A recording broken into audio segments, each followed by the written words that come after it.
ദൈവനാമത്തിന് മഹത്വമുണ്ടാകട്ടെ. യെശയ്യാ പ്രവചന പുസ്തകത്തെ പഠനത്തിലേക്ക് വീണ്ടും സ്വാഗതം. 16-ാമത്തെ അവതരണത്തിലാണ് നാം ഇപ്പോൾ ആയിരിക്കുന്നത്. 8-ാം അധ്യായം, യെശയ്യാ പ്രവചന പുസ്തകം 8-ാം അധ്യായം. ഇവിടെ ഇമ്മാനുവേൽ കടന്നു വരേണ്ട ദേശം ആക്രമിക്കപ്പെടുന്നു. ഇതാണ് ഈ അധ്യായത്തിൻ്റെ തലക്കെട്ട്. യെശയ്യാ പ്രവാചകനിലൂടെ ദൈവം വളരെ വ്യക്തമായി തന്നെ വെളിപ്പെടുത്തി ആഹാസിൻ്റെ തീരുമാനം വിളിച്ചു വരുത്തുന്നതായ ബുദ്ധിമുട്ടുകൾ, പ്രതിസന്ധികൾ. ആഹാസ് തൻ്റെ രാജ്യം ആക്രമിക്കപ്പെടും. ആഹാസ് യഹൂദയുടെ രാജാവാണ്.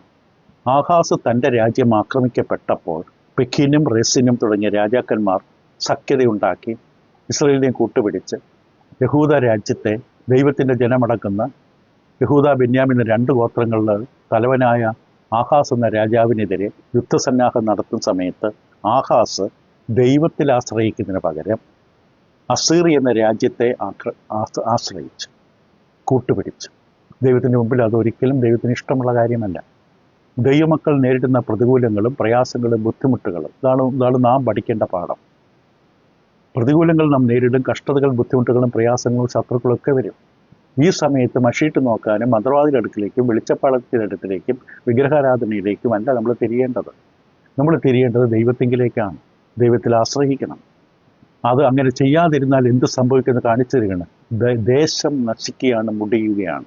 നമ്മുടെ ആത്മീയ ജീവിതം അതോടെ തകരും. ആദ്യത്തെ 4 വാക്യങ്ങൾ യെശയ്യാ പ്രവചന പുസ്തകത്തിൽ യഹോവ എന്നോട് കൽപ്പിച്ച്, നീ ഒരു വലിയ പലക എടുത്ത് സാമാന്യ അക്ഷരത്തിൽ മഹേർ ശലാൽ ഹാസ് ബസ് എന്ന് എഴുതുക. ഞാൻ ഊരിയ പുരോഹിതനെയും യബര്യാഖിൻ മകനായ സക്രിയാവെയും എനിക്ക് വിശ്വസ്ത സാക്ഷികളാക്കി വയ്ക്കും. ഞാൻ പ്രവാചകരുടെ അടുക്കൽ ചെന്നു അവൾ ഗർഭം തെളിച്ച മകനെ പ്രസവിച്ചു. യഹോവ എന്നോട്, അവന് മഹേർ സലാൽ ഹാസ്ബാസ് എന്ന പേർ വിളിക്കുക. ഈ കുട്ടിക്ക് അപ്പ അമ്മ എന്ന് വിളിപ്പാൻ പ്രായമാകും മുമ്പേ ദമസ്കോസിലെ ധനവും സമരിയയിലെ കൊള്ളയും അസുരാജന്റെ അടുക്കിലേക്ക് എടുത്തുകൊണ്ടുപോകും എന്ന് അരുളി ചെയ്തു. ഇതാണ് ഇപ്പോൾ നേരിടുന്ന വളരെ വർത്തമാനകാലത്തിലെ പ്രതിസന്ധി. ഇതാണ് ഒരു പലക എടുത്ത ആ പലകയിൽ വലിയ അക്ഷരത്തിൽ എല്ലാവരും വായിക്കാൻ തക്കവണ്ണം കഴിയുന്ന വിധത്തിൽ ഈ പേര് എഴുതാൻ പറഞ്ഞു. ആ പേര് എഴുതി. യെശയ്യാവിന് ജനിച്ച 2ാമത്തെ മകൻ്റെ പേരാണ്. അതൊരു സന്ദേശം നൽകുന്ന പേരാണ്. ഇപ്പോൾ നമുക്കറിയാം, മോശയുടെ ന്യായപ്രമാണ പ്രകാരം ഒരു കാര്യം ഉറപ്പിക്കുവാനായിട്ട് 2 സാക്ഷികൾ വേണം. ഇവിടെ 2 സാക്ഷികളെ ദൈവം ഉപയോഗിക്കുകയാണ്, ഉരിയാവിനെയും സക്കറിയാവിനെയും. അപ്പോൾ ഇത് വളരെ വ്യക്തമായിട്ട് ദൈവം പറഞ്ഞു, നിന്റെ ഈ കുഞ്ഞ്, ജനിച്ചു വരുന്ന കുഞ്ഞ് അപ്പ അമ്മ എന്ന് വിളിക്കാൻ പ്രായമാകുന്നതിന് മുമ്പ് തന്നെ നീ ഭയപ്പെടുന്ന ശത്രുക്കളെ ഞാൻ തകർത്തു തരാം. പക്ഷേ നീ എന്നെ ആശ്രയിക്കണം. ദൈവം ആ വ്യക്തി അവരെ ഒരുക്കുകയാണ്. ഈ കുഞ്ഞ് വളർന്ന് അപ്പ അമ്മ എന്ന് വിളിക്കാൻ പ്രായം ഏകദേശം ഒരു 4-5 വർഷം. അതിനുള്ളിൽ ഞാൻ ഈ ശത്രുക്കളെ തകർത്തു തരാം. ഇതാണ് ദൈവം കൊടുത്ത വാഗ്ദാനം. 5 മുതൽ, ഇത് നമ്മൾ ചിന്തിച്ചതാണ്, 5 മുതൽ 10 വാക്യങ്ങളിൽ 5 മുതൽ 8 വാക്യങ്ങൾ ആദ്യം വായിക്കുക. യെശയ്യാവിൻ്റെ പുസ്തകം 8-ാം അധ്യായം. യഹോവ പിന്നെയും എന്നോട് അരുളി ചെയ്തതെന്നാൽ, ഈ ജനം സാവധാനത്തോടെ ഒഴുകുന്ന സീലോഹാം വെള്ളത്തെ നിരസിച്ച് രസീനിലും രമല്യാവിൻ മകനിലും സന്തോഷിക്കുന്നുകൊണ്ട് അത് കാരണത്താൽ തന്നെ യഹോവ നദിയിലെ ബലമേറിയ പെരുവെള്ളത്തെ അസൂർ രാജാവിനെയും അവൻ്റെ സകല മഹത്വത്തെയും തന്നെ അവരുടെ മേൽ വരുത്തും. അത് അവരുടെ എല്ലാ തോടുകളിലും പൊങ്ങി അതിൻ്റെ എല്ലാ കരകളെയും കവിഞ്ഞൊഴുകും. അത് യഹൂദയിലേക്ക് കടന്ന് കവിഞ്ഞൊഴുകി കഴുത്തോളം എത്തും. അതിൻ്റെ വിടർന്ന ചിറക് ഇമ്മാനുവേലെ നിന്റെ ദേശത്തിൻ്റെ വീതിയെ മൂടും. എന്താ സംഭവിക്കുക? 2 നദികളെ ഉപയോഗിക്കുകയാണ്. ഒരു നദി സമാധാനത്തോടെ, ആ നദി ഈ നഗരത്തിൻ്റെ അകത്തൊഴുകുന്ന സമാധാനത്തോടെ ഒഴുകുന്ന ഒരു നദിയുണ്ട്. അത് ദൈവത്തിൻ്റെ സാന്നിധ്യത്തെ പ്രതിനിധീകരിക്കുന്നു. മറ്റ് ഈ മതിലിന് പുറത്തൊരു വലിയ നദിയുണ്ട്. ആ നദി അകത്തേക്ക് ചാനൽ വെട്ടി, യഹൂദ രാജാവ് അകത്തേക്ക് ചാനൽ വെട്ടിയിരുന്നു വെള്ളത്തിന് വേണ്ടി. വെള്ളം വളരെ പ്രധാനമാണ്. ആ നദി അകത്തേക്ക് കുത്തി ഒഴുകി ദേശത്തെ നശിപ്പിക്കാൻ പോവുകയാണ്. 2 നദികളെ ഇവിടെ അവതരിപ്പിക്കും. അപ്പോൾ ഇവിടെ വളരെ വ്യക്തമായിട്ട് പറയുന്നു, ആഹാസിൻ്റെ തീരുമാനം വിളിച്ചു വരുത്തിയ ഭവിഷ്യത്തുകൾ. ദൈവത്തിൽ ആശ്രയിക്കാതെ ഈ രാജാക്കന്മാരിലും മനുഷ്യബലത്തിലും കുതിരകളിലുമൊക്കെ ആശ്രയിച്ചതിൻ്റെ ഫലമായി നാശമാണ് വരാൻ പോകുന്നത്. അപ്പോൾ 6-ാം വാക്യത്തിൽ പറയുന്നതായ സാവധാനത്തോടെ ഒഴുകുന്ന ശീലോഹാം വെള്ളം, അതിനെ നീ നിരസിച്ചു. നിന്റെ നടുവിൽ ദൈവത്തിൻ്റെ സാന്നിധ്യമുണ്ട്, അത് നീ തള്ളിക്കളഞ്ഞു. നീ ദൈവത്തിൻ്റെ ജനമാണ്. സാവധാനത്തോടെ ജെന്റിലായിട്ട് ഫ്ലോ ചെയ്യുന്ന വെള്ളം, സാവധാനത്തൊഴുകുന്ന ജലം എന്നുള്ളത് ദൈവത്തിൻ്റെ സാന്നിധ്യത്തെ കാണിക്കുകയാണ്. മറുവശത്ത് 7-ാം വാക്യത്തിൽ പറയുന്നത്, അത് കാരണത്താൽ തന്നെ നദിയിലെ ബലമേറിയ വെള്ളത്തെ, അത് യൂഫ്രട്ടീസ് നദിയെക്കുറിച്ചാണ്, അതാണ് പുറത്തുള്ളത്. അത് ബലമേറിയ വെള്ളത്തെ നീ എന്ത് ചെയ്യുന്നു? അസൂർ ദൈവം തന്നെ പറയുന്നത്, അസൂർ രാജാവിനെയും അവൻ്റെ സകല മഹത്വത്തെയും തന്നെ അവരുടെ മേൽ വരുത്തും. ആ പുറത്തൊഴുകുന്ന വെള്ളം ചാനൽ വെട്ടി അകത്ത് വന്നത് അത് അവസാനം അകത്തങ്ങ് നിറയും. നിറഞ്ഞിട്ട് എന്ത് സംഭവിക്കും? എല്ലാ തോടുകളിലും പൊങ്ങി അതിൻ്റെ എല്ലാ കരകളെയും കവിഞ്ഞൊഴുകും. അത് യഹൂദിലേക്ക് കടന്ന് കവിഞ്ഞൊഴുകി കഴുത്തോളം എത്തും. ഈ പുറത്തുനിന്ന് വരുന്ന നദിയുടെ വെള്ളം അവസാനം അകത്ത് കയറി നദി ദേശത്തെ മുക്കിക്കൊന്നുകളയും. നീ ആശ്രയിക്കുന്ന അസീറിയ രാജാവ് പെക്കായും രേസിൽ എന്ന രാജാക്കന്മാരും ഇസ്രായേലുമായുള്ള സഖ്യത ചേർന്ന് നിന്നെ തകർക്കാൻ നശിപ്പിക്കാൻ വരുമ്പോൾ നീ അസീറിയെ ആശ്രയിച്ചത് കൊണ്ട് നീ ആശ്രയിച്ചവർ തന്നെ നിന്റെ നാശത്തിന് കാരണമാണ്. എത്ര വലിയ സത്യമായൊരു പാഠമാണ്. നീ ആശ്രയിക്കുന്ന അസീറിയ രാജ്യം അവർ നിന്റെ രാജ്യത്തെ തകർത്തത്. ഇതാണ് ദൈവം കൊടുക്കുന്ന സന്ദേശം. അപ്പൊ അവർ പകരം വീട്ടു. നീ അവരെ ആശ്രയിച്ചു. ഓ ഇമ്മാനുവേലേ എന്ന് വിളിച്ചുകൊണ്ട് 8-ാം വാക്യം പറയും. ഇമ്മാനുവേലേ. അവിടെ ഇങ്ങനെ സംഭവിക്കുമ്പോൾ ഈ ദേശം പൂർണ്ണമായി നശിക്കില്ല. കാരണം ഈ ഗോത്രത്തിൽ നിന്നാണ്, യഹൂദ ഗോത്രത്തിൽ നിന്നാണ് കർത്താവ് യേശുക്രിസ്തു കടന്നു വരേണ്ടത്. യെശയ്യാപ്രവചനത്തിന്റെ പുസ്തകം 7-ാം അധ്യായം 14-ാം വാക്യം ഇതിനകം പഠിച്ചു. ദൈവം നൽകിയ അടയാളമാണ്. കന്യക ഗർഭിണിയായി മകനെ പ്രസവിക്കും. യഹൂദ ഗോത്രത്തിലാണ് കർത്താവ് വരേണ്ടത്. അതുകൊണ്ട് ഈ ദേശം പൂർണ്ണമായി നശിച്ചു പോകില്ല. പക്ഷെ ദേശം അല്പം അവശേഷിക്കും. എന്നിട്ട് 9-ഉം 10-ഉം വാക്യങ്ങൾ. ജാതികളെ കലഹിപ്പിൻ, തകർന്നു പോകുവിൻ, സകല ദൂരദിക്കുകളുമായുള്ളവരെ ശ്രദ്ധിച്ചുകൊള്ളുവിൻ. ആരെ കെട്ടിക്കൊള്ളുവിൻ, തകർന്നു പോകുവിൻ. ആരെ കെട്ടിക്കൊള്ളുവിൻ, തകർന്നു പോകുവിൻ. ആവർത്തിക്കുകയാണ്. കൂടി ആലോചിച്ചു കൊള്ളുവിൻ, അത് നിഷ്ഫലമായി തീരും. കാര്യം പറഞ്ഞുറപ്പിൻ, സാധ്യമുണ്ടാകുകയില്ല. ദൈവം ഞങ്ങളുടെ കൂടെയുണ്ട്. 9-ഉം 10-ഉം വാക്യങ്ങളിൽ വളരെ വ്യക്തമായിട്ട് മനോഹരമായിട്ട് ദൈവം ഈ വിഷയത്തെ ഉപസംഹരിച്ചുകൊണ്ട് സംസാരിക്കുകയാണ്. അവിടെ ദൈവം പറഞ്ഞ നിങ്ങൾ എത്രയൊക്കെ കൂടി ആലോചിച്ചാൽ നിങ്ങൾ തകർന്നു പോകും. ദൂരദിക്കുകളായിട്ടുള്ളവരെ ശ്രദ്ധിച്ചു കൊള്ളുവിൻ, അര കെട്ടിക്കൊള്ളുവിൻ, തകർന്നു പോകുവിൻ, അര കെട്ടിക്കൊള്ളുവിൻ. കൂടി ആലോചിച്ചു കൊള്ളുവിൻ, അത് നിഷ്ഫലമായി തീരും. കാര്യം പറഞ്ഞുറപ്പുവിൻ, സംഭവിക്കില്ല. ദൈവമക്കൾക്ക് വിരോധമായി ഒരുക്കുന്ന ഒരു തന്ത്രവും ഒരു കെണികളും ഒരു ആയുധങ്ങളും ഫലിക്കില്ല. ദൈവമക്കൾ ദൈവത്തിൽ ആശ്രയിക്കുകയാണെങ്കിൽ, ദൈവത്തിൽ ആശ്രയിച്ച് നിൽക്കുകയാണെങ്കിൽ ഒന്നും ഫലിക്കില്ല എന്ന് വളരെ വ്യക്തമായി പറയുക. രാജ്യങ്ങളും സാമ്രാജ്യങ്ങളും എല്ലാം ദൈവമക്കൾക്കെതിരെ എത്രയോ കാലങ്ങളായി ആക്രമിക്കുന്നു. എത്രയോ കാര്യങ്ങൾ അവർ പ്രയാസങ്ങൾ ഉണ്ടാക്കുന്നു. ദൈവം അത് നിലനിൽക്കില്ല. ദൈവം തൻ്റെ മക്കൾക്ക് വേണ്ടി യുദ്ധം ചെയ്യും. യഹോവയാണ് തൻ്റെ ജനത്തിന് വേണ്ടി യുദ്ധം ചെയ്യുന്നത്. അതുകൊണ്ട് മറ്റു ഒരു ആയുധങ്ങളും നിൽക്കില്ല. സാമ്പത്തികമായി തകർക്കാൻ സാധിക്കും. നമുക്ക് ബുദ്ധിമുട്ടുകൾ ഉണ്ടാക്കാൻ പറ്റും. നമ്മളെക്കുറിച്ച് ഇല്ലാത്ത പറഞ്ഞുണ്ടാക്കാൻ പറ്റും. പക്ഷെ അത് തകർക്കാൻ പറ്റില്ല. കർത്താവിൻ്റെ സഭ ഏത് വിധത്തിൽ അപമാനിക്കാനും ഉപദ്രവിക്കാനും കളിയാക്കാനും മനുഷ്യരെ സ്വാധീനിക്കാനും പറ്റും. പക്ഷെ സഭയെ തകർക്കാൻ പറ്റില്ല. അത് കർത്താവ് യേശുവിൻ്റെ ദൈവീകത്വത്തിൽ ഉറപ്പിക്കപ്പെട്ട സംവിധാനമാണ്. ദൈവമക്കൾ ദൈവത്തിൽ ആശ്രയിക്കുന്നിടത്തോളം കാലം കർത്താവിൻ്റെ സഭ ഭൂമുഖത്ത് അവസാനം വരെ ഉണ്ടാകും. അതിനകത്ത് നമ്മളുണ്ടാകുമില്ല എന്നുള്ളതാണ് നമ്മുടെ വിഷയം. സംഗീതത്തിന് 2-ാം അധ്യായത്തിന്റെ 1 മുതൽ 6 വരെ സംഗീതക്കാർ ഈ വിഷയം വളരെ വ്യക്തമായിട്ടും മനോഹരമായിട്ട് അവതരിപ്പിക്കുമ്പോൾ സംഗീതത്തിന് 2-ാം സംഗീതത്തിന്റെ 1 മുതലുള്ള വാക്യം നമ്മൾ വായിച്ചു കേൾക്കേണ്ട ആവശ്യമാണ്. പ്രത്യേകിച്ച് എൻ്റെ 4-ാം വാക്യം. സംഗീതക്കാരൻ പറയുന്ന ഇപ്രകാരമാണ്. ആ വാക്യങ്ങൾ നമുക്ക് വായിക്കാം. അതിനെ നമുക്ക് ആ ഭാഗങ്ങളിലേക്ക് വരാം. സംഗീതത്തിന് 2-ാം വാക്യത്തിൽ ജാതികൾ വംശങ്ങളെല്ലാം കൂടി ആലോചിക്കുന്നു ദൈവത്തിനെതിരെ, ദൈവത്തിൻ്റെ ജനത്തിനെതിരെ. പക്ഷെ ദൈവം അവരോട് എന്താ ചെയ്യുന്നത്? ജാതികൾ കലഹിക്കുന്ന വംശങ്ങൾ വ്യർത്ഥമായി നിരൂപിക്കുന്നുവെന്ത്? യഹോവയ്ക്ക് അവൻ്റെ അഭിഷക്തന് വിരോധമായി പുതിയ രാജാക്കന്മാർ എഴുന്നേൽക്കുകയും അധിപതികൾ തമ്മിൽ ആലോചിക്കുകയും ചെയ്യുന്നു. എൻ്റെ 4-ാം വാക്യം. സ്വർഗത്തിൽ വസിക്കുന്നവൻ ചിരിക്കുന്നു, കർത്താവ് അവരെ പരിഹസിക്കുന്നു. ദൈവത്തിനെതിരെ, ദൈവത്തിൻ്റെ പദ്ധതിക്കെതിരെ എത്ര ജനങ്ങളെ രാജാക്കന്മാർ അധിപതികൾ ഒരുമിച്ച് സംഘം ചേർന്നാലും ദൈവം സ്വർഗത്തിൽ നോക്കി ചിരിക്കുകയാണ്. നിങ്ങൾ എന്തിനാ ഇതൊക്കെ ഇങ്ങനെ വെറുതെ കൂടി ആലോചിച്ച് ഇപ്പോൾ ബുദ്ധിപ്പെട്ടത്? എവിടെയൊക്കെ പോയി കൂടി ആലോചിക്കും? പക്ഷെ ഒന്നും നിലനിൽക്കുക. ദൈവം ചിരിക്കുകയാണ്. നിങ്ങൾ എന്തിനെതിരെയാണ് ഈ പ്രവർത്തിക്കുന്നത്?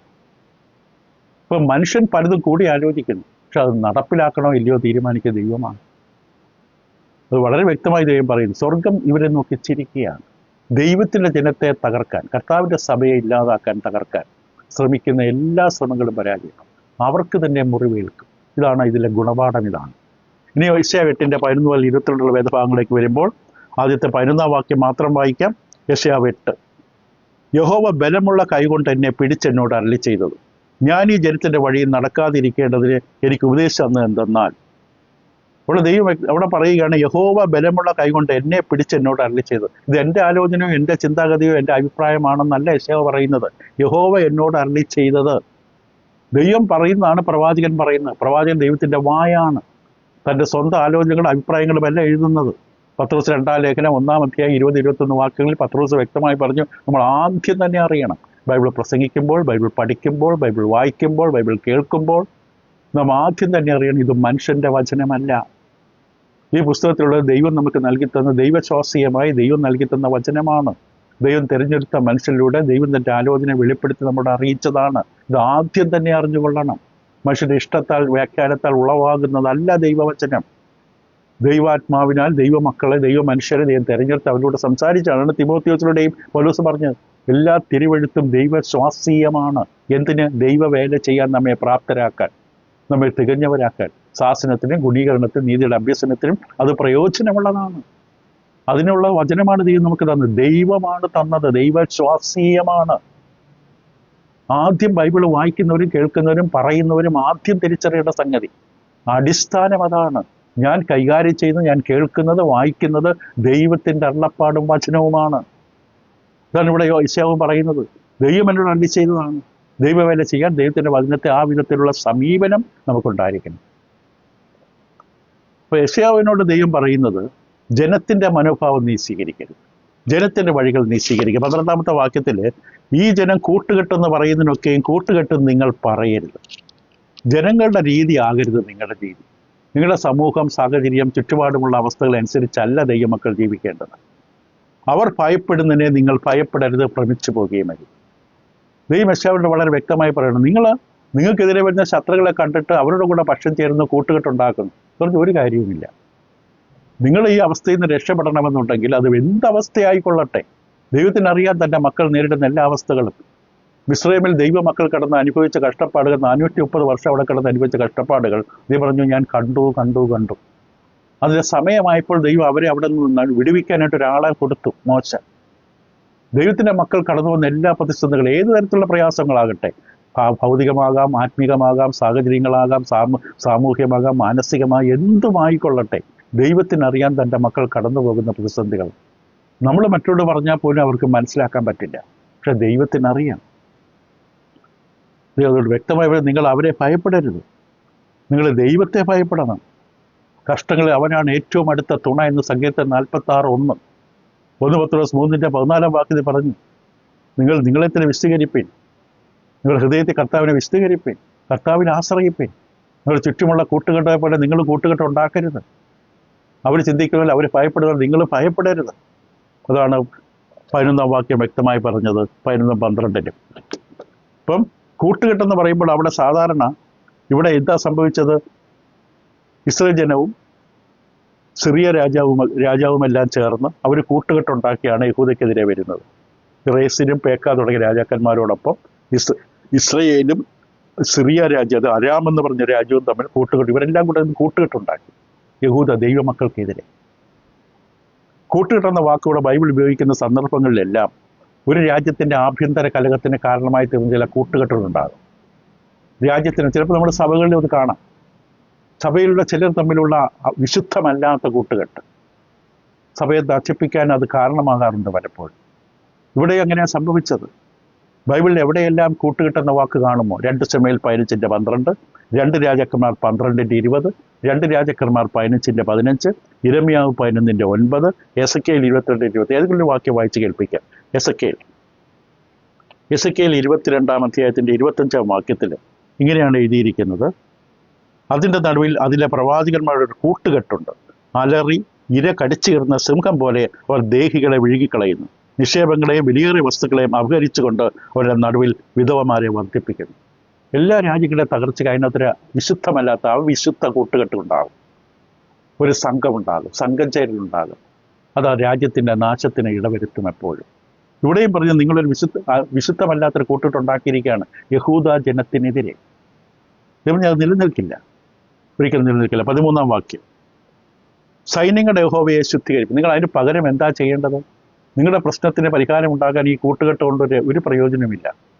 പകരം ചെയ്യേണ്ട സൈന്യങ്ങളുടെ യഹോവയെ വിശുദ്ധീകരിപ്പീൻ, അവൻ തന്നെ നിങ്ങളുടെ ഭയവും നിങ്ങളുടെ ഭീതിയുമായിരിക്കട്ടെ. ചുറ്റുമുള്ള ശത്രുക്കളെ, രാജ്യങ്ങളെ, രാജാക്കന്മാരെയും അല്ല നിങ്ങൾ ഭയപ്പെടേണ്ടത്. നിങ്ങൾ വാസ്തവത്തിൽ ഭയപ്പെടേണ്ട ദൈവത്തെയാണ്. വളരെ പ്രധാനപ്പെട്ട ഒരു വാക്യമാണ് യെശയ്യാവ് 13, 8-ാമത്തെ 13-ാം വാക്യം. നിങ്ങളുടെ ഭയവും നിങ്ങളുടെ ഭീതിയും ദൈവമായിരിക്കണം. പ്രജാതികളായ ജനത്തിൻ്റെ ഭീതി ആകരുത് നിങ്ങളുടെ ഭീതി. നിങ്ങൾ താമസിക്കുന്ന ദേശത്തിലെ മനുഷ്യ, അയ്യോ അസുഖം വന്നാൽ മരിച്ചു പോകുമല്ലോ, അങ്ങനെ വന്നാൽ ഇങ്ങനെ വരുമല്ലോ. അതെന്തിനാ അവരെ പോലെ നാം ഭയപ്പെടുന്നത്? നമ്മുടെ ജീവൻ ദൈവത്തിൻ്റെ പാണ്ഡത്തിൽ കെട്ടപ്പെട്ടിരിക്കുകയാണ്. അത് ഭദ്രമാണ്. സ്വർഗത്തിലേക്കുള്ള യാത്രയിലാണ്. നിത്യതയുടെ അവകാശികളാണ് നാം. കർത്താവിൻ്റെ മുഖാമുഖം കണ്ട് അവനെ ആരാധിക്കുന്ന അനുഭവത്തിലേക്ക് യാത്ര ചെയ്തുകൊണ്ടിരിക്കുകയാണ്. പിന്നെ ഇവിടെയുള്ള എന്തിനെക്കുറിച്ചാണ് ഈ ഭയപ്പെടുന്നത്? മരണമോ? അതൊന്നുമല്ല. അത് നമ്മളെ സഹായിക്കുന്ന ഒരു സഹായിയാണ്. കർത്താവിൻ്റെ സന്നിധിയിലേക്ക് നമ്മളെ എത്തിക്കാനായിട്ട് ദൈവം വെച്ചിരിക്കുന്ന സഹായിയാണ്. രോഗമോ? രോഗം വന്നാൽ ശരീരത്തിലേ ബാധിക്കുന്നുള്ളൂ, മനസ്സിനെ ബാധിക്കുന്നില്ല. ബാധിക്കരുത്. ഇവിടെ എന്തിനാ പിന്നെ ഭയപ്പെടുന്നത്? വളരെ വ്യക്തമായി ഓർത്തിരിക്കണം. ഭയപ്പെടുക എന്ന വാക്കിൻ്റെ അർത്ഥം എന്താണ്? ബഹുമാനം, ആദരവ്, ഭക്തി, ഇതൊക്കെയാണ് ഭയം എന്ന വാക്ക്. പേടിയല്ല. സദൃശവാക്യം 1-ാം അധ്യായത്തിൻ്റെ 7-ാം വാക്യത്തിൽ ജ്ഞാനിയായ ശലോമോൻ വ്യക്തമായിട്ട് പറഞ്ഞു, യഹോവ ഭയം ജ്ഞാനത്തിൻ്റെ, വിവേകത്തിൻ്റെ ആരംഭമാണ്. ദൈവത്തെക്കുറിച്ചുള്ള ഭയം, അതായത് ബഹുമാനം, ഈ പേടിച്ചരണ്ട് ഇങ്ങനെ വിറച്ചു നിൽക്കുന്ന അവസ്ഥയല്ല. ദൈവത്തിൽ നിന്ന് അകന്നു പോകുന്ന തരത്തിലുള്ള ഭയത്തെക്കുറിച്ചല്ല. ഇവിടെ പറയുന്ന ബഹുമാനം, ആദരവ്, ഭക്തി എന്നതിനെ കുറിച്ചാണ്. അതിപ്പോൾ നമ്മുടെ പാട്ട് പാടുമ്പോഴും പ്രാർത്ഥിക്കുമ്പോഴും അവനെ കൈകാര്യം ചെയ്യുമ്പോഴും അവനെ കേൾക്കുമ്പോഴും ഒക്കെ നമുക്കത് കാണാൻ സാധിക്കും. ഈ ഭക്തി, ഈ ഭയം. പ്രവർത്തന പുസ്തകം 9-ാം അധ്യായത്തിലെ 31-ാം വാക്യം പുതിയ നിയമത്തിൽ ഈ ഭയത്തെക്കുറിച്ച് പറയുമ്പോൾ ഇപ്രകാരമാണ് അവിടെ എഴുതിയിരിക്കുന്നത്. അപ്പോസ്തലരുടെ പുസ്തകം 9-ാം അധ്യായം 30. നമ്മുടെ ഉള്ളിൽ അത് ഉണ്ടോ എന്ന് നമ്മൾ അന്വേഷിക്കണം. ദൈവഭയമുണ്ടോ? ആരെങ്കിലും കാണുമ്പോൾ നമ്മൾ കാട്ടിക്കൂട്ടുന്ന അഭിനയമല്ല. ആരുമില്ലാത്തപ്പോഴും ദൈവഭയത്തിലാണ് നമ്മൾ ജീവിക്കുന്നത്. പ്രവൃത്തികൾ 9:31 അങ്ങനെ യഹൂദ, ഗലീല, സമരിയ എന്ന ദേശങ്ങളിലൊക്കെയും സഭയ്ക്ക് സമാധാനമുണ്ടായി. അത് ആത്മീയ വർധന പ്രാപിച്ച് കർത്താവിനോടുള്ള ഭക്തിയിൽ, ഇംഗ്ലീഷിൽ ഫിയർ എന്നാണ് കൊടുത്തിരിക്കുന്നത്, കർത്താവിനുള്ള ഭക്തിയിലും പരിശുദ്ധാത്മന്റെ പ്രബോധനയിലും നടന്നും പെരുകിക്കൊണ്ടിരുന്നു. അപ്പം ഭയം എന്ന് പറയുമ്പോൾ ഭക്തിയാണ്, ദൈവത്തെക്കുറിച്ചുള്ള ഭക്തിയാണ്. അത് പത്രോസിൻ്റെ 1-ാം ലേഖനം 2-ാം അധ്യായം 17-ാം വാക്യത്തിൽ പത്രോസിൻ്റെ ലേഖനത്തിലും അത് ഇപ്രകാരം കൊടുത്തിരിക്കുന്നു. 1 പത്രോസ് 2:17 എല്ലാവരെയും ബഹുമാനിപ്പിൻ, സഹോദരവർഗത്തെ സ്നേഹിപ്പിൻ, ദൈവത്തെ ഭയപ്പെടുവിൻ. പേടിയല്ല, ദൈവത്തെ ഭയപ്പെടുവിൻ, ബഹുമാനിപ്പിൻ, ആദരിപ്പിൻ, രാജാവിനെ ബഹുമാനിപ്പിൻ. ദൈവത്തെ ഭയപ്പെടുന്നവർ ഇവിടെ ചുറ്റുമുള്ളവരോട് എങ്ങനെ പെരുമാറണമെന്ന് ദൈവം പറഞ്ഞിട്ടുണ്ടോ അതുപോലെ പെരുമാറാൻ ശ്രമിക്കുന്നവരായിരിക്കും. വെളിപാട് പുസ്തകത്തിൻ്റെ 14-ാം അധ്യായത്തിൻ്റെ 7-ാം വാക്യത്തിൽ, വെളിപാട് പുസ്തകം 14-ാം അധ്യായത്തിൻ്റെ 7-ാം വാക്യത്തിലെ വാക്യം കൂടെ നമുക്ക് വായിച്ചു കേൾക്കാം. വെളിപാട് 14:7 അവിടെ കൊടുത്തിരിക്കുന്ന വിഷയപ്രകാരമാണ്. യോഹന്നാനിലൂടെ എഴുതപ്പെട്ട വെളിപാട് പുസ്തകത്തിൻ്റെ 14-ാം അധ്യായം 7-ാം വാക്യത്തിൽ, ദൈവത്തെ ഭയപ്പെട്ടവന് മഹത്വം കൊടുപ്പീൻ, ദൈവത്തെ ഭയപ്പെട്ടവന് മഹത്വം കൊടുപ്പീൻ, സകലവും ആകാശ, ഭൂമി, സമുദ്രം, നീരുള്ള ഉണ്ടാക്കിയവരെ നമസ്കരിപ്പീൻ എന്ന് ദൂതന്മാർ വിളിച്ചു പറയുന്നത് കേട്ടു. ദൈവത്തെ ഭയപ്പെട്ടു വേണം, ബഹുമാനിച്ചുകൊണ്ട് വേണം മഹത്വം കൊടുക്കാൻ. പാട്ടുപാടിയതുകൊണ്ട് ബഹുമാനിക്കപ്പെടില്ല. നീണ്ട വാക്കുകൾ വെച്ച് പ്രാർത്ഥിച്ചുകൊണ്ട് ദൈവം ബഹുമാനിക്കപ്പെടില്ല. ദൈവത്തിലുള്ള ഭയത്തിൽ നിന്ന് വേണം അത് പുറപ്പെടുവാനായിട്ട്. അപ്പോൾ ഇവിടെ യെശയ്യാപ്രവചൻ വ്യക്തമായി പറഞ്ഞു, കർത്താവിനെ നിങ്ങൾ ഭയപ്പെടുവിൻ. 13-ാം വാക്യം, സൈന്യങ്ങളുടെ യഹോവയെ ശുദ്ധീകരിപ്പിൻ. സൈന്യങ്ങളുടെ യഹോവ, ദൈവം സൈന്യങ്ങളുടെ യുദ്ധവീരനായ യഹോവയാണ്, സൈന്യങ്ങളുടെ യഹോവയാണ്. ആ ദൈവം നിങ്ങളുടെ ഉള്ളിലുണ്ടാകട്ടെ. ഇവിടെ എന്തിനാ പേടി? ആ ദൈവം ഉള്ളിലുണ്ടെങ്കിൽ പേടിയില്ല. ദൈവം ഇല്ലാത്തവരാണ് പേടിക്കുന്നത്. പത്രോസിൻ്റെ 1-ാം ലേഖനം 3:14 കർത്താവിനെ ഹൃദയത്തിൽ വിശുദ്ധീകരിപ്പീൻ, കർത്താവിനെ ഹൃദയത്തിൽ ബഹുമാനിപ്പെന്നാണ് ആ വാക്കിൻ്റെ അർത്ഥം. യെശയ്യാവ് 6-ാം അധ്യായം 1-ാം വാക്യത്തിൽ രാജാവ് മരിച്ച ആണ്ടിൽ യെശയ്യാവ് കണ്ടു ഉയർന്നും പൊങ്ങിയുമുള്ള സിംഹാസന ദൈവം ഇരിക്കുന്നത്. ദൈവത്തിൻ്റെ വിശുദ്ധമായ പരിശുദ്ധമായ നാമത്തെ യെശയ്യാവ് കണ്ടു. ആ ഉന്നതമായ സ്ഥാനം കണ്ടു. ദൈവത്തിൻ്റെ ശക്തിയും ചൈതന്യവും എല്ലാം യെശയ്യാവ് കണ്ടു. അത് ബഹുമാനം ഉണർത്തുകയാണ്, ആദരവ് ഉണർത്തുകയാണ്. 14-ാം വാക്യം, എന്നാൽ അവൻ ഒരു വിശുദ്ധ മന്ദിരമായിരിക്കും. ദൈവത്തെ ഉള്ളിൽ നമ്മൾ വിശദീകരിക്കുകയാണെങ്കിൽ അവനൊരു വിശുദ്ധ മന്ദിരമായിരിക്കും. എങ്കിലും ഇസ്രായേൽ ഗൃഹത്തിന് രണ്ടിനും അവനൊരു ഇടർച്ചക്കല്ലും തടകൽപ്പാറയും യെരൂശലേം നിവാസികൾ കുടുക്കും കെണിയുമായിരിക്കും. യെശയ്യാവ് വ്യക്തമായിട്ട് പറയണം, അവൻ നിങ്ങൾക്കൊരു വിശുദ്ധ മന്ദിരമായിരിക്കും. അതാണ് പ്രവാചകൻ പറയുന്നത്. വിശുദ്ധ മന്ദിരം, ഹോളി പ്ലേസ്, വിശുദ്ധ സ്ഥലം, ദൈവം വസിക്കുന്ന ഇടം എന്നർത്ഥം വരുന്ന സ്ഥലം. ദൈവത്തിൽ ആശ്രയിക്കുന്നവരുടെ കൂടെ ദൈവം വസിക്കും. അത് നൽകുന്ന വാഗ്ദാനമാണ്. ഇവിടെ 5 ക്രിയാപദങ്ങൾ ഉപയോഗിക്കുന്ന 15-ാം വാക്യം. ഇപ്പോൾ ദൈവത്തെ നമ്മുടെ ഹൃദയത്തിൽ വിശദീകരിച്ച് ദൈവത്തിൽ നമ്മൾ ആശ്രയിക്കുന്നില്ല എങ്കിൽ കഷ്ടതകളും പ്രതികൂലങ്ങളും ഭയപ്പാടുകളും ഭീഷണികളും ഒക്കെ നേരിടുന്ന സന്ദർഭത്തിൽ ദൈവത്തെ പൂർണ്ണ ഹൃദയത്തിൽ ആശ്രയിക്കുന്ന എന്ത് സംഭവിക്കും? പലരും അതിൽ തട്ടി വീണ് തകർന്നു പോവുകയും കെണിയിൽ കുടുങ്ങി പിടിപെടുകയും ചെയ്തു. 5 കർമ്മപദങ്ങൾ ഉപയോഗിക്കും. തട്ടും, വീഴും, തകരും, കെണിയിൽ കുടുങ്ങും, പിടിപെട്ടു പോകും. ഇതാണ് ഇവിടെ പറയുന്നത്. റോമലേഖനം 9-ാം അധ്യായം 33-ാം വാക്യത്തിൽ പൗലോസ് അപ്പോസ്തലൻ ഇപ്രകാരം എഴുതുകയുണ്ടായി. റോമർ 9:33. ഇവിടെ പൗലോസ് പറഞ്ഞിങ്ങനെയാണ്, ഇതാ ഞാൻ സിയോനിൽ ഇറുച്ചക്കല്ലും തടകൽപ്പാറയും വയ്ക്കുന്നു, അവനിൽ വിശ്വസിക്കുന്നതിൽ ലജ്ജിച്ചു പോകില്ല എന്ന് എഴുതിയിരിക്കുന്നുവല്ലോ. അത് 1 പത്രോസ് 2-6 മുതൽ 8 വാക്യങ്ങളിലും അത് തന്നെ പത്രോസ് ഉപയോഗിക്കും. കർത്താവേശുവിൽ വിശ്വസിക്കുന്നവർ ലജ്ജിച്ചു പോകില്ല, തളർന്നു പോകില്ല, ഇതുപോലെ വീണു പോകില്ല. യെശയ്യാവ് 8:16-18 വരെ. സാക്ഷ്യം പൊതിഞ്ഞു കെട്ടുക. എൻ്റെ ശിഷ്യന്മാരുടെ ഇടയിൽ ഉപദേശം മുദ്രയിട്ട് വയ്ക്കുക. ഞാനോ യാക്കോബ് ഗൃഹത്തിന് തൻ്റെ മുഖം മറച്ചു കളഞ്ഞ യഹോവയ്ക്കായി കാത്തിരിക്കുകയും പ്രത്യാശിക്കുകയും ചെയ്യും. ഇതാ ഞാനും യഹോവ എനിക്ക് തന്ന മക്കളും സിയോൻ പർവ്വതത്തിൽ അധിവസിക്കുന്ന സൈന്യങ്ങളുടെ യഹോവയാൽ ഇസ്രായേലിൽ അടയാളങ്ങളും അത്ഭുതങ്ങളുമായിരിക്കുന്നു. ഇപ്പോൾ 16-18 യെശയ്യാവ് പറയുകയാണ്. 16 വാക്യം മാത്രം ഒന്ന് ശ്രദ്ധിക്കാം. സാക്ഷ്യം പൊതിഞ്ഞു കെട്ടുക, എൻ്റെ ശിഷ്യന്മാരുടെ ഇടയിൽ ഉപദേശം മുദ്രയിട്ട് വയ്ക്കുക. ഇപ്പോൾ പഴയ കാലത്തെ രീതിയാണ്. പണ്ട് ചുരുളുകളിലാണ് എഴുതിയിരുന്നത്. ചുരുളിങ്ങനെ എഴുതിയിട്ട് ചുരുളിങ്ങനെ ചുരുട്ടി അവസാനം ചുരുൾ വന്ന് ചേരുന്ന സ്ഥലത്ത് ഇങ്ങനെ മെഴുകൊണ്ടൊരു മുദ്രയിടും. എന്തിനെന്ന് പറഞ്ഞാൽ അതിൻ്റെ ആധികാരികത, അത് സംരക്ഷിക്കപ്പെടാൻ, വേറെ ആരും അത് തുറന്നിട്ട് വേറെ കൂടുതൽ എഴുതി ചേർക്കാതിരിക്കാൻ അതിനെ മുദ്രയിട്ട് വയ്ക്കും. യെശയ്യാവ് വ്യക്തമായിട്ട് പറയുന്നത്, ഞാൻ നിങ്ങളോട് പറയുന്ന ദൈവത്തിൻ്റെ വചനം അത് പൊതിഞ്ഞു കെട്ടുക, എൻ്റെ ശിഷ്യന്മാരുടെ ഉപദേശം മുദ്രയിട്ട് വയ്ക്കുക. ദൈവം നിങ്ങളോട് പറയുന്നതോട് കൂട്ടിച്ചേർക്കരുത്, അത് ഇടണം, സൂക്ഷിച്ചു വെക്കണം. നമ്മുടെ ഏറ്റവും അധികം സൂക്ഷിച്ചു വെക്കേണ്ട ദൈവത്തിൻ്റെ വചനമാണ്. പിന്നീട് അതിനെക്കുറിച്ച് വളച്ചൊടിക്കാൻ ഇടവരരുത്. ദൈവത്തിൻ്റെ വചനം ഭദ്രമാണ്, സംരക്ഷിക്കപ്പെട്ടതാണ്, സ്വർഗത്തിൽ സ്ഥിരമാണ്. 17-18 ഞാനോ യാക്കോബ് ഗൃഹത്തിന് തൻ്റെ മുഖം മറച്ചു കളഞ്ഞ യഹോവയ്ക്കായി കാത്തിരിക്കുകയും പ്രത്യാശിക്കുകയും ചെയ്യും. യെശയ്യാവ് വ്യക്തമായി, ഞാൻ പ്രത്യാശയോടെ കാത്തിരിക്കും. I will wait. ഞാൻ കാത്തിരിക്കും, പ്രത്യാശിക്കും. Confident expectation. ഞാൻ മുന്നോട്ട് നോക്കിയിരിക്കും. ദൈവം വരുന്നത് നോക്കിയിരിക്കും. ദൈവം ഇടപെടുന്നു നോക്കിയിരിക്കും. ഞാൻ ദൈവത്തിലേക്ക് എൻ്റെ വിഷയം അർപ്പിച്ചു. ഞാൻ ദൈവത്തോട് പ്രാർത്ഥിച്ചു, നിലവിളിച്ചു. ദൈവം ഇടപെടും. ഞാൻ കാത്തിരിക്കുകയാണ്. നിരാശപ്പെട്ട് മുന്നോട്ട് പോവുകയല്ല, ഞാൻ കാത്തിരിക്കുകയാണ്. അബ്രഹാം 25 വർഷം കാത്തിരുന്നത് പോലെ ദൈവത്തിൻ്റെ വാഗ്ദാനങ്ങളുടെ നിവൃത്തിക്കായി കാത്തിരിക്കുന്നു. എന്നിട്ട് പറഞ്ഞു, ഞാനും ദൈവം എനിക്ക് തന്ന മക്കളും. യെശയ്യാവിൻ്റെ മക്കളെക്കുറിച്ചാണ് പറയുന്നത്. അത് പുതിയ നിയമത്തിൽ ദൈവം മക്കളെക്കുറിച്ച് പറയാൻ എബ്രായ ലേഖൻ 2:13 ഉപയോഗിക്കും. എബ്രായ ലേഖൻ 2-13 വാക്കിൽ എബ്രായ ലേഖൻ ഇതേ പ്രയോഗം ഉപയോഗിച്ചുകൊണ്ട് പറയും, ഞാൻ അവനിൽ ആശ്രയിക്കും എന്ന്. ഇതാ ഞാനും ദൈവം എനിക്കെന്ന മക്കളും എന്ന് പറയുന്നു. ദൈവം മക്കളെക്കുറിച്ച് ഇവിടെ മൊത്തത്തിൽ പറയുകയാണ്. ക്രിസ്തുവിൽ വന്നിട്ടുള്ളവരെക്കുറിച്ച്, രക്ഷിക്കപ്പെട്ടവരെക്കുറിച്ച്. യെശയ്യാവ് 8-ാം അധ്യായം, നമ്മൾ 8-ാം അധ്യായം പൂർത്തിയാക്കിയ ശേഷം ഒരുപക്ഷെ അടുത്ത ക്ലാസ്സിൽ 8-ാം അധ്യായത്തിൻ്റെ രത്നച്ചുരുക്കം നമ്മൾ അവതരിപ്പിക്കും. മനസ്സിലാക്കാൻ പറ്റാത്ത ചില കാര്യങ്ങളും ഗുണപാഠങ്ങളും നമ്മൾ അന്തരക്കൂടുതലായിട്ട് മനസ്സിലാക്കും. 8-9-19 മുതൽ 22 വരെ അവിടെ പറയുന്ന പ്രകാരമാണ്, വെളിച്ചപ്പാടന്മാരോട് ചിലയ്ക്കുകയും ജപിക്കുകയും ചെയ്യുന്നവരായ ലക്ഷണവാദികളോട് അരുളപ്പാട് ചോദിപ്പില്ലെന്ന് അവർ നിങ്ങളോട് പറയുന്നുവെങ്കിൽ ജനം തങ്ങളുടെ ദൈവത്തോടല്ലയോ ചോദിക്കേണ്ടത്? ജീവനുള്ളവർക്ക് വേണ്ടി മരിച്ചവരോടോ ചോദിക്കേണ്ടത്? ഉപദേശത്തിനും സാക്ഷ്യത്തിനും വരുവിൻ. അവർ ഈ വാക്കുപോലെ പറയുന്നില്ല എങ്കിൽ അവർക്ക് അരുണോദയം ഉണ്ടാകുകയില്ല. അവർ ഏറ്റവും വലിഞ്ഞും വിശന്നും ദേശത്തൂടെ കടന്നുപോകും. അവർക്ക് വിശക്കുമ്പോൾ അവർ മുഷിഞ്ഞ് തങ്ങളുടെ രാജാവിനെയും തങ്ങളുടെ ദൈവത്തെയും ശപിച്ച് മുഖം മേലോട്ട് തിരിക്കും. അവർ ഭൂമിയിൽ നോക്കുമ്പോൾ കഷ്ടതയും അന്ധകാരവും സങ്കടവും തിമിരവും കാണും. കൂരിട്ടേക്ക് അവരെ തള്ളിക്കളയും. എത്ര വലിയ ഭവിഷ്യത്താണ് ദൈവത്തിൽ ആശ്രയിക്കാത്തത് കൊണ്ട്.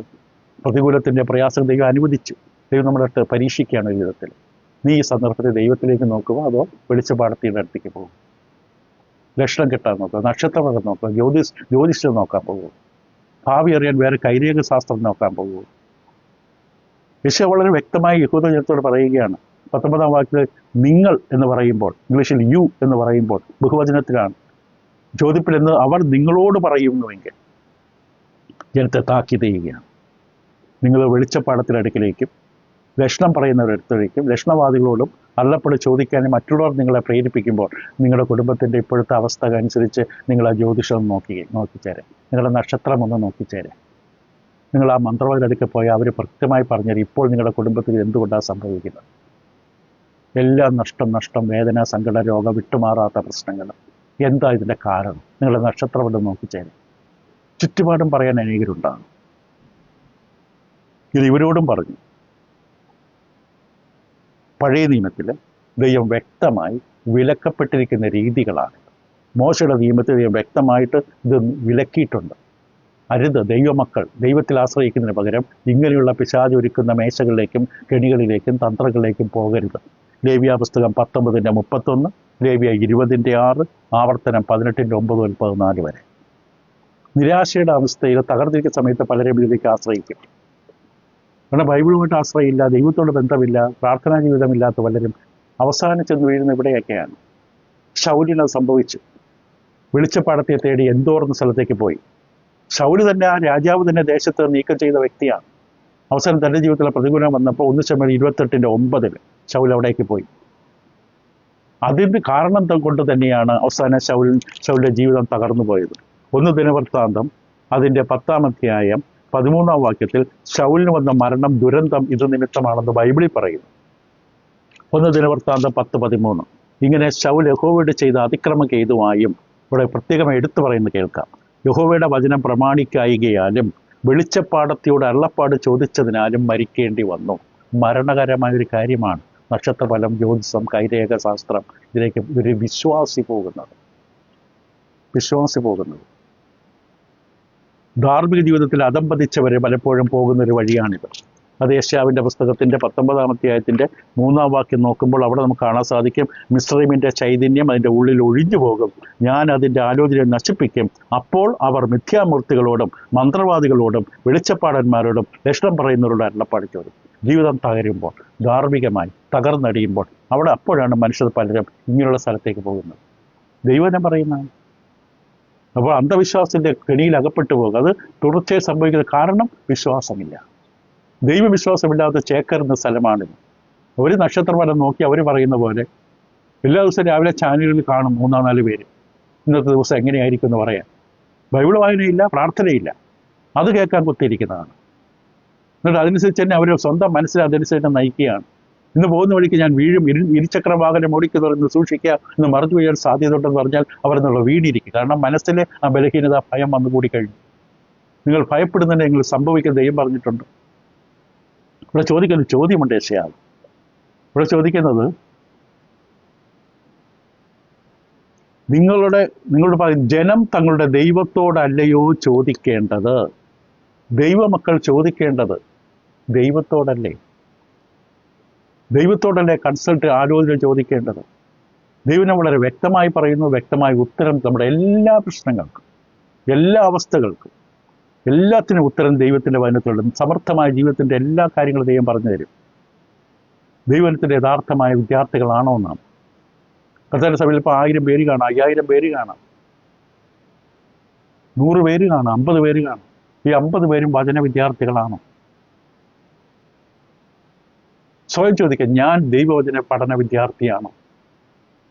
വചനം പഠിക്കാനുള്ള ദാഹം എന്നിലുണ്ടോ? ഇല്ലെങ്കിൽ ഞാൻ പറയും, എവിടെയോ എന്തോ പ്രശ്നമുണ്ട്. ദൈവനെ വായിക്കാനും പഠിക്കാനും കഴിയുന്നില്ലെങ്കിൽ ദർ ഈസ് സംതിങ് റോങ്. നമ്മൾ നിഷേധിച്ചിട്ട് കാര്യമില്ല, നമ്മുടെ യഥാർത്ഥ നിലയാണ്, അവസ്ഥയാണ്. എത്രയും പെട്ടെന്ന് ഡോക്ടറെ കാണണം, ആത്മീയ ഡോക്ടർ. എന്തുകൊണ്ട് എനിക്ക് വചനത്തോട് താല്പര്യമില്ല? രക്ഷയ്ക്കായി വളരുവാൻ വചനമെന്ന മായമില്ലാത്ത പാൽ കുടിക്കുള്ള വാഞ്ച എനിക്കില്ലാത്തത് എന്തുകൊണ്ട്? എന്തോ കേടുണ്ട് ഹൃദയത്തിന്, ദഹന പ്രക്രിയയിൽ. സത്യമാണത്, നിഷേധിച്ചിട്ട് കാര്യമില്ല. ഇവിടെ കുട്ടികളെ വചനം പഠിപ്പിക്കുന്നുണ്ടോ? ദൈവത്തിൻ്റെ പരിജ്ഞാനത്തിലൂടെ നടത്തും. അവർക്ക് ഡിഗ്രി കിട്ടണം, പിന്നെ മാസ്റ്റേഴ്സ് എടുക്കണം, അവിടെ വിദേശത്ത് പോകണം, കേംബ്രിഡ്ജിൽ പോകണം, അവിടെ പോകണം.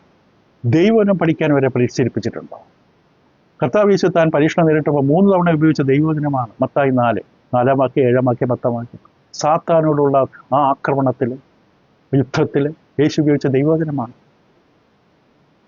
ഏത് പ്രതികൂലത്തെ സമയത്ത്, പരീക്ഷണ സമയത്ത് നമുക്ക് ഉപയോഗിക്കാൻ കഴിയുന്നുണ്ടോ ദൈവവചനം? ഇവിടെ യെശയ്യാവ് വ്യക്തമായിട്ട് പറയുന്നു, ഉപദേശത്തിനും സാക്ഷ്യത്തിനും വരുവീൻ. ഇംഗ്ലീഷിൽ to the law and to the testimony. നിങ്ങൾക്ക് ഉപദേശം കിട്ടണമെങ്കിൽ, സാക്ഷ്യം വേണമെങ്കിൽ, ഉത്തരം വേണമെങ്കിൽ വരുവീൻ. പ്രവാചകൻ നിലവിളിക്കുന്നൊരു നിലവിളിയാണത്. ഇന്നും നമ്മളെല്ലാ ലോകമെങ്ങുമുള്ള ദൈവത്തിൻ്റെ മക്കൾ, സഭ നിലവിളിക്കേണ്ട നിലവിളിയാണ്. ദൈവത്തോടുള്ള ദാഹം നിലനിൽക്കണം, വചനം പഠിക്കാനുള്ള സന്ദർഭങ്ങൾ ഉപയോഗിക്കണം. അന്നേരം എനിക്ക് പിക്നിക്കിന് പോകണം, അന്നേരം എനിക്ക് മറ്റേ സൂപ്പർ മാർക്കറ്റിൽ പോകണം, അന്നേരം എൻ്റെ ബന്ധുവിൻ്റെ കല്യാണമുണ്ട്, അവിടെ പോയി വെട്ടി വിഴുങ്ങണം, എന്നിട്ട് ഛർദ്ദിക്കണം. ദൈവനെ പഠിക്കാൻ അവസരമുണ്ടായിട്ട് അതിന് താല്പര്യമില്ല. അത് നമ്മെ കാണിച്ചു തരികയാണ്. നാം ആത്മികരാണോ ജഡീകരാണോ നമുക്ക് കാണിച്ചു തരികയാണ്. പറയുമ്പോൾ വേദന ഉണ്ടാകും, നല്ലതാണ്, സൗഖ്യമുണ്ടാകും. അപ്പോൾ ദൈവത്തിൻ്റെ മക്കൾ ദൈവനത്തിൽ ആശ്രയിക്കാതെ ദൈവവചനമായിട്ട് തന്നെ സ്വീകരിക്കാൻ തയ്യാറാകാതിരുന്നാൽ, ഇവിടെ പറയുന്നതാണ്, അവർക്ക് വെളിച്ചമില്ല, അവർക്ക് ഉത്തരമില്ല, അവരുടെ ജീവിതത്തിൽ ദൈവികമായ അധികാരമില്ല, ദൈവയുടെ ജീവിതത്തിൽ ഇടപെടില്ല. ദൈവത്തിൻ്റെ വചനം വേണ്ടാത്ത, അത് പഠിക്കാനും വായിക്കാനും മനസ്സിലാക്കാനും തയ്യാറാകാത്ത ഒരു വ്യക്തിയുടെ ജീവിതത്തിൽ ദൈവം ഒരു വിഷയത്തിൽ ഇടപെടില്ല. നമുക്കെല്ലാം വേണം, പക്ഷെ ദൈവത്തിൻ്റെ വചനത്തിൽ നമുക്ക് താല്പര്യമില്ല. ഇപ്പം ഇവിടെ പറയുന്നതിൻ്റെ ഭവിഷ്യത്ത് പറഞ്ഞ് അവസാനിപ്പിക്കട്ടെ. ദൈവവചനമാകുന്ന വെളിച്ചം തള്ളിക്കളഞ്ഞ 21-22 അവർ ഏറ്റവും വലഞ്ഞും വിശന്നും ദേശത്തൂടെ കടന്നു പോകും. അവർ വിശക്കുമ്പോൾ അവർ മുഷിഞ്ഞ് തങ്ങളുടെ രാജാവിനെയും തങ്ങളുടെ ദൈവത്തെ ശപിച്ച് മുഖമേലോട്ട് തിരിക്കും. ദൈവനത്തെ വരാതെ സത്യത്തിലേക്ക് വരാതെ അവർ ജീവിക്കുമ്പോൾ ദൈവം അവർക്ക് എല്ലാ പ്രതികൂലങ്ങളും കൊടുക്കും. ഏറ്റവും വലയും വിശക്കും.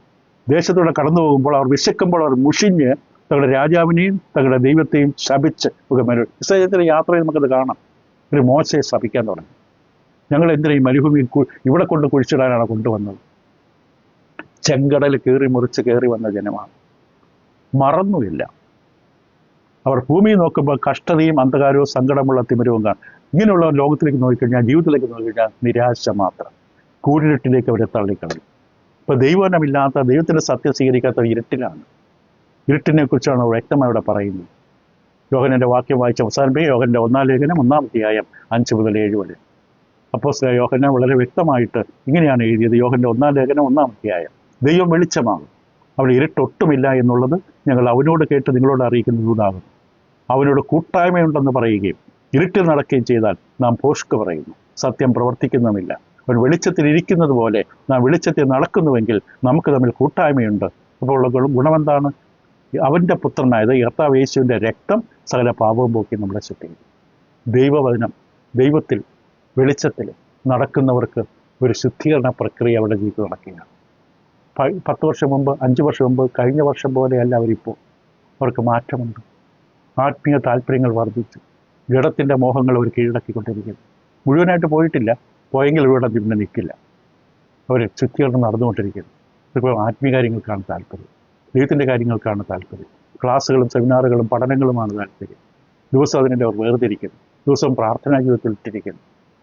അവരെ ആത്മീയരായി വളരുകയാണ്. അവരെ കൊണ്ടുപോകാൻ കർത്താവേ.